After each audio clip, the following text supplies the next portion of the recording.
शिक्षा शेरनी का वह दूध है जो जितना पीता है वह उतना ही दहाड़ता है। हेलो एंड्स वेलकम फ्रेंड्स, स्वागत है आपके अपने YouTube channel online GK GS classes में। ऑनलाइन जीके जीएस क्लासेस जो है आपको जीके और जीएस से रिलेटेड टॉपिक्स पे पढ़ाता है। तो आज का जो सीरीज़ है वो एनिशिएंट हिस्ट्री के सीरीज़ के एक टॉपिक्स पे है, और वो टॉपिक्स क्या है? वो है वैदिक सभ्यता। हमने सिंधु घाटी सभ्यता को इससे पहले पढ़ा दिया है, और अगर वो वीडियोस नहीं देखे हैं तो जाकर उस वीडियोस को ज़रूर आप देखें, क्योंकि सिंधु घाटी सभ्यता से किसी भी एग्ज़ाम में प्रश्न लगातार पूछे जा रहे हैं। तो आज हम वैदिक सभ्यता को विस्तार से पढ़ेंगे। तो आज के इस वीडियो में हम वैदिक सभ्यता के परिचय को जानेंगे, यानी उसके बारे में कुछ हम जानकारियाँ इकट्ठा करेंगे। उसके बाद जो नेक्स्ट वीडियोस वैदिक सभ्यता का आएगा वो भी जो है बहुत इम्पोर्टेंट होगा एग्ज़ाम की दृष्टि से, लेकिन उसको समझने से पहले इस वीडियोस को आपको समझना बहुत ज़रूरी है। तो चलिए आज की इस वीडियो को शुरू करते हैं। तो वैदिक सभ्यता को पहले यानी कि सिंधु घाटी सभ्यता का जब तक जानकारी प्राप्त नहीं हुआ था तब तक वैदिक सभ्यता को ही प्राचीन सभ्यता माना जाता था।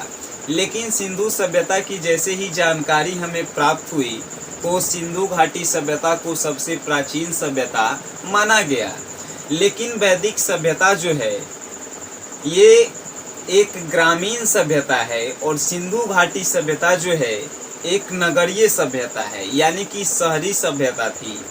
तो हम यह कह सकते हैं कि जो हमारी सभ्यताएं स्टार्ट हुई है वो उल्टा क्रम में स्टार्ट हुई है। यानी कहने का मतलब पहले नगरीय सभ्यता का विकास हुआ, उसके बाद जो है ग्रामीण सभ्यता का विकास हुआ, क्योंकि सिंधु घाटी सभ्यता नगरीय सभ्यता थी और ये वैदिक सभ्यता जो है ग्रामीण सभ्यता है। लेकिन आधुनिक युग में पहले नगर का विकास, पहले ग्रामीण का विकास होता है, तभी तो ग्रामीण से नगर बनता है।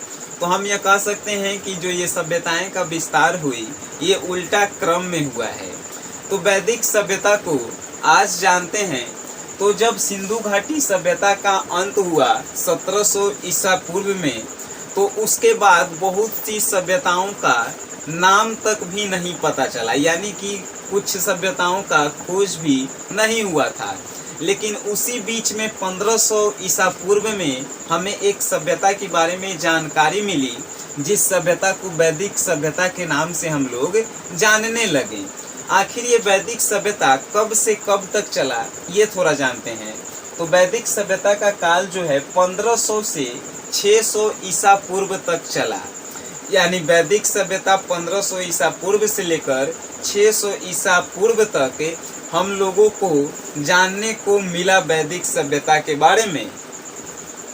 वैदिक सभ्यता के बारे में और थोड़ा जानते हैं। तो देखिए, वैदिक सभ्यता जो है, यानी कि वैदिक सभ्यता में जो वैदिक शब्द है वो वेदों से मिलकर बना है। इस वीडियोस को आप बिना स्किप हुए लगातार देखिए, क्योंकि इस वीडियो में एक एक शब्द का एक एक अर्थ बताया गया है। तो वीडियोस में लगातार बने रहिए। वैदिक शब्द जो है वेदों से बना हुआ है।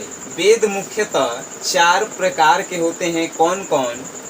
तो ऋग्वेद, सामवेद, यजुर्वेद और अथर्ववेद, 4 वेद होते हैं।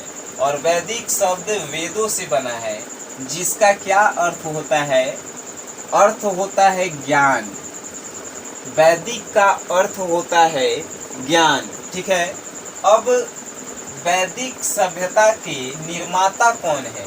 आखिर ये वैदिक सभ्यता स्टार्ट किससे हुआ, किन लोगों से ये स्टार्ट हुआ, उसके बारे में जानते हैं। तो वैदिक सभ्यता जो है आर्यों ने इसका निर्माण किया। आर्य क्या है? तो आर्य जो है मूल रूप से एक संस्कृत शब्द है जिसका अर्थ होता है श्रेष्ठ, और श्रेष्ठ मतलब ऊंचा होता है। तो किस क्षेत्र में श्रेष्ठ? धर्म या जाति में श्रेष्ठ नहीं, जो भाषाओं में श्रेष्ठ होते हैं उन्हें ही कहा जाता है आर्य। जो भाषाओं में श्रेष्ठ होते हैं, जो सभी भाषाओं का ज्ञान जिनके पास होता है, उन्हीं को आर्य कहा गया है। ठीक है, तो आखिर अब याद कैसे करते हैं, थोड़ा सा यहाँ पे ट्रिक हम लगाएंगे याद करने के लिए। एक देखिए आयुर्वेदिक ट्रिक है। आयुर्वेदिक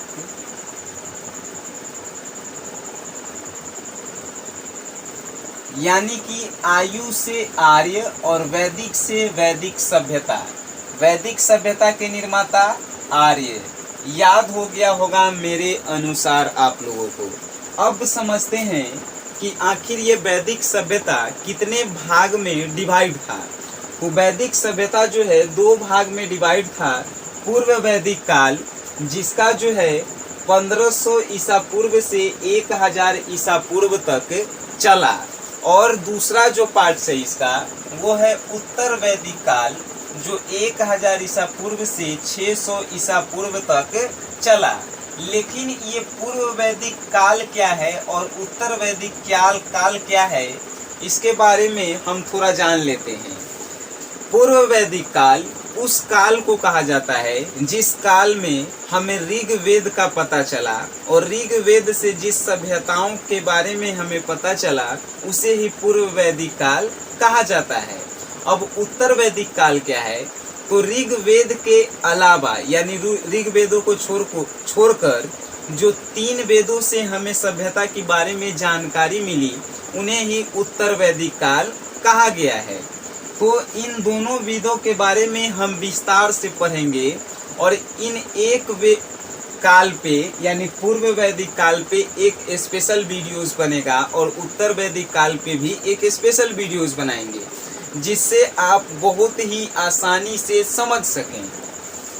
अब आगे आते हैं कि आखिर ये आर्य लोग जो थे वैदिक सभ्यता का विकास किए, तो ये आर्य लोग आए कहाँ से थे, इनका मूल निवास क्या था, तो इनके बारे में थोड़ा जान लेते हैं। विदेशी लोगों में मैक्स मुलर का कहना था कि आर्य लोग जो हैं मध्य एशिया से आए हुए हैं। विदेशी लोगों में मैक्स मुलर थे जिनको कहना था कि मध्य एशिया के आल्पस पर्वत के नज़दीक से आर्य लोग जो है आए हुए हैं। यानी आल्पस पर्वत के समीप जो लोग रहते थे वो वेदों के बारे में अधिक जानते थे। ठीक है, तो मैक्स मुलर ने अनुमान लगाया कि जो आर्य लोग आए हैं वो वहीं से आए हुए हैं, मध्य एशिया के आल्पस पर्वत से। इसके बारे में और विस्तार से बताएं डॉक्टर सरपूर्णानंद ने कहा कि आल्पस पर्वत के नज़दीक से ही आए हैं आर्य, और यूरेशिया से, यूरेशिया कहने का मतलब यू यानी कि यूरोप, एशिया यानी कि एशिया, यूरोप और एशिया के मध्य के बीच जो स्थान है उसे ही यूरेशिया कहा गया है। तो यूरेशिया के आल्पस पर्वत से आए हैं आर्य लोग, ये डॉक्टर सरपूर्णानंद ने विस्तार पूर्वक बताया है। अब आते हैं भारत के लोगों के बीच, यानी भारत के भी लोगों ने ये अनुमान लगाया कि आर्य लोग कहाँ से आए हैं। तो भारत के लोगों में बाल गंगाधर तिलक जो थे उन्होंने कहा कि आर्य लोग जो है आर्कटिक के उत्तरी ध्रुव से आए हैं। उन्होंने बाल गंगाधर तिलक ने कहा कि आर्य लोग आर्कटिक से और उत्तरी ध्रुव से आए हैं।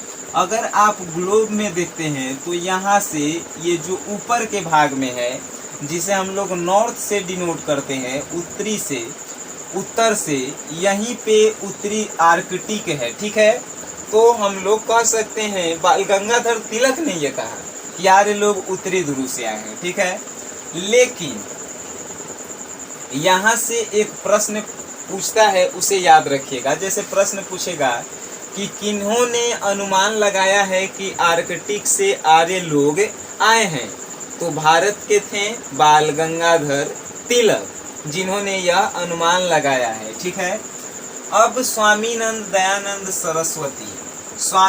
दयानंद सरस्वती जिनका इतिहास में समाज सुधारक के रूप में लोग जानते हैं, तो उन्होंने यह अनुमान लगाया कि आर्य लोग जो हैं विदेश से आए हुए हैं। स्वामी दयानंद सरस्वती के अनुसार आर्य लोग जो हैं विदेश से आए हैं और विदेश से आए और भारत में वैदिक सभ्यता का विकास किए। ठीक है, अब आते हैं जानकारी के कुछ स्रोत कि आखिर ये आर्य लोग जो हैं जानकारी इन लोगों के बारे में कैसे लिया जाए वो थोड़ा जानते हैं। तो जानकारी दो प्रकार से हम लोग ग्रहण कर सकते हैं, एक साहित्यिक स्रोत और एक पुरातात्विक स्रोत। ये दोनों स्रोतों से हम जो है जानकारी वैदिक सभ्यता के बारे में प्राप्त कर सकते हैं। तो थोड़ा समझ लेते हैं कि आखिर ये साहित्यिक क्या है और पुरातात्विक क्या है। तो साहित्यिक स्रोत कहने का मतलब लेखों, किताबों यानी लिखा हुआ किताबों के रूप में जो हमें सबूत मिलता है, साक्ष्य मिलता है वैदिक सभ्यता के बारे में, उसे ही साहित्यिक स्रोत कहा जाता है। और पुरातात्विक यानी प्राचीन इतिहास में खोजे गए लेखों, अभिलेखों और जो भी सामान से हमें वैदिक सभ्यता के बारे में जानकारी मिलती है उसे ही पुरातात्विक स्रोत कहा जाता है। तो अब जानते हैं कि ये पुरातात्विक स्रोत क्या है। तो पुरातात्विक स्रोत साक्ष्य, तो बोगाज कोई अभिलेख। अब अभिलेख के बारे में थोड़ा जान लेते हैं कि आखिर ये अभिलेख होता क्या है। तो अभिलेख जो पत्थर या किसी कड़ा वस्तु पे, जो हार्ड वस्तु होता है, उस पे कोई लेख लिखा हुआ रहता है, उसी को अभिलेख कहा जाता है। आप देखे होंगे कहीं पे कच्ची दरगाह पे घूमने गए होंगे तो कहीं कहीं जो है लिखा हुआ रहता है पत्थर पे, उसे ही अभिलेख कहा जाता है, याद रखिएगा। तो अभिलेख के बोगाज कोई एक अभिलेख है, वहाँ पे 1400 ईसा पूर्व में इस अभिलेख में हमें क्या मिला, तो दो राजाओं के बीच जो है समझौता हुई थी और उस समझौता में इंद्र, वरुण, मित्र और नासत्य भगवान को साक्षी मानकर उन दोनों के बीच समझौता हुई थी कि इन चार भगवानों को हम साक्षी मानते हैं और हम दोनों जो हैं कुछ समझौते करते हैं। ठीक है, तो दो राजाओं के बीच समझौता हुई थी इन चार भगवानों का नाम लेकर। तो हम लोग ये कह सकते हैं कि वैदिक सभ्यता जो है, वैदिक सभ्यता में भगवान का नाम यानी वर्णन किया गया है। ठीक है, ये पहला पॉइंट था। क्वेश्चंस पूछेंगे कि भगवानों के नामों का वर्णन कौन से स्रोत से प्राप्त हुआ है, तो पुरातात्विक स्रोत से। और अभिलेख पूछे तो बोगाज कोई अभिलेख कहेंगे। अब आते हैं दूसरा पॉइंट कि ये पूर्व वैदिक काल जिसमें गैरिक मृदभांड, जिसे OCP के नाम से जाना जाता है, यहाँ से भी हमें वैदिक सभ्यता के बारे में जानकारी प्राप्त हुई। तो आपके मन में एक प्रश्न तुरंत ही उजागृत हुआ होगा कि आखिर ये गैरिक मृदभांड क्या है। तो गैरिक मृदभांड जो मिट्टी का बर्तन पे मिट्टी का लेप चढ़ाया जाता है, उसे ही गैरिक मृदभांड कहा जाता है। मिट्टी का लेप चढ़ाया जाता है, उसे ही गैरिक मृदभांड कहा जाता है। ये हमें पूर्व वैदिक काल से प्राप्त हुआ है। और उसके बाद उत्तर वैदिक काल में चित्रित धूसर, यहाँ से तीसरा पॉइंट जो है कि चित्रित धूसर मृदभांड, जिसे PGW के नाम से जाना जाता है, वो उत्तर वैदिक काल से हमें प्राप्त हुआ, जो हमें वैदिक सभ्यता के बारे में कुछ जानकारी देती है। आखिर ये चित्रित धूसर मृदभांड क्या है। तो मिट्टी के बर्तन पे चित्र बनाया जाता है, चित्र, उसे ही चित्र धूसर मृदभांड कहा जाता है। मिट्टी के बर्तन पे जो पहले चित्र बनाया जाता था, चित्रित, चित्र यानी कुछ लिखा जाता था, चित्र बनाया जाता था, उसे ही चित्रित मृदभांड कहा गया है। अब आते हैं साहित्यिक स्रोत के बारे में कि साहित्यिक स्रोत से हमें वैदिक सभ्यता के बारे में क्या जानकारी मिलती है। तो साहित्यिक स्रोत हम बताए हैं कि उससे कहा जाता है जो लेखों के आधार पे हमें सभ्यता के बारे में जानकारी देती है, यानी लिखा हुआ रहता है, उससे हमें सभ्यता के बारे में जानकारी मिलती है। तो ऋग्वेद उसमें प्रथम वेद है। साहित्यिक साक्ष्य में वेद 4 प्रकार के होते हैं, हम बता दिए हैं कौन कौन से। अब उसके बारे में हम विस्तार से पढ़ेंगे। तो ऋग्वेद को सबसे प्राचीन वेद कहा जाता है, ऋग्वेद को, ठीक है। और इसके संकलनकर्ता कौन है, यानी ऋग्वेद के संकलनकर्ता यानी इसे लिखे कौन थे, तो कृष्ण द्वैपायन लिखे थे एवं महर्षि वेद व्यास के द्वारा ऋग्वेद लिखा गया था। इसमें 10 मंडल हैं, 1028 सूक्त हैं और 10,462 ऋचाएं हैं। अब आपके मन में एक और प्रश्न आ रहे होंगे कि सर ये मंडल क्या है, सूक्त क्या है और ऋचाएं क्या है।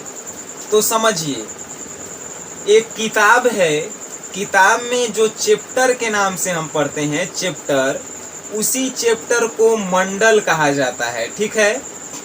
और चैप्टर के अंतर्गत जो लिखा हुआ रहता है उसे हम सूक्त या मंत्र कहते हैं। जो 10 चैप्टर के अंदर मंत्र लिखा गया है, और वो मंत्र कितने हैं, तो 1028 हैं और ऋचाएं हैं 10,462। ये ऋचाएं क्या है, तो ऋषियों के मुख से निकलने वाले मंत्र को ऋचाएं कहा गया है। ऋषियों के मुख से जो मंत्र निकलता है उसे ही ऋचाएं हम लोग कहते हैं। अब है नोट यहाँ पे करने वाला बात कि जो ऋग्वेद का अध्ययन करता है, यानी ऋग्वेद के पढ़ने वाले को होत्री कहा जाता है। होत्री कहा जाता है ऋग्वेद को पढ़ने वाले को। हम एक यहाँ पे पैराग्राफ बनाएंगे, ग्राफ बनाएंगे, जिसके माध्यम से आपको हम बताएंगे कि ऋग्वेद को पढ़ने वाले को क्या कहा जाता है, सामवेद को पढ़ने वाले को क्या कहा जाता है, ऋग्वेद के उपनिषद कौन कौन से हैं, उसके आखेटक कौन कौन से हैं, इन सभी के बारे में हम जानकारी आपको विस्तार पूर्वक से देंगे। तो वीडियो में लगातार आप बने रहें, यही मेरा कहना है। और ऋग्वेद को सबसे पुराना वेद कहा जाता है, ठीक है। और प्रथम जब शुरू में ऋग्वेद के बारे में हमें जानकारी मिली थी तो उसमें सबसे पहले 7 मंडल के बारे में ही लिखा गया था।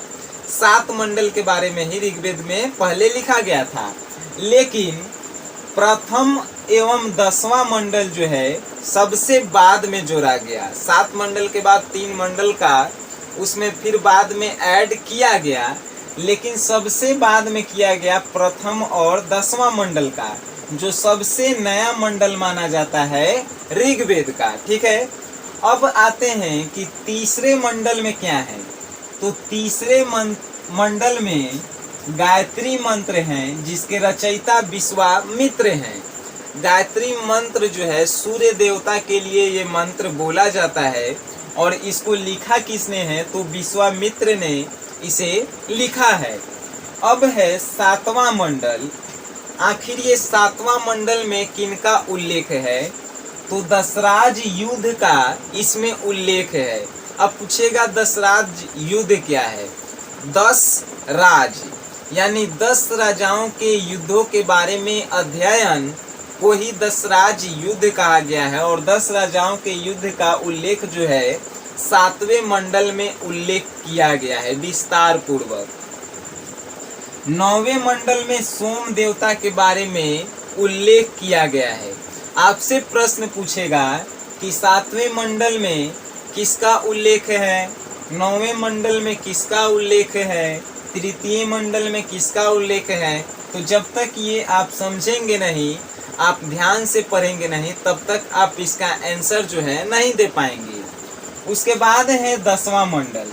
10वां मंडल में जो है वर्ण व्यवस्था का सबसे पहले उपयोग किया गया।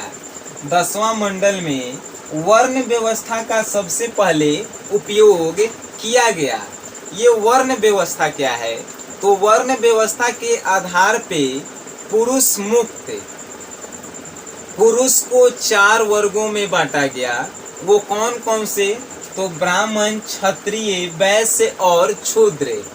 कहा जाता है कि ये सभी जो हैं ब्रह्मा के शरीर से निकले हुए पुरुष मुक्त हैं।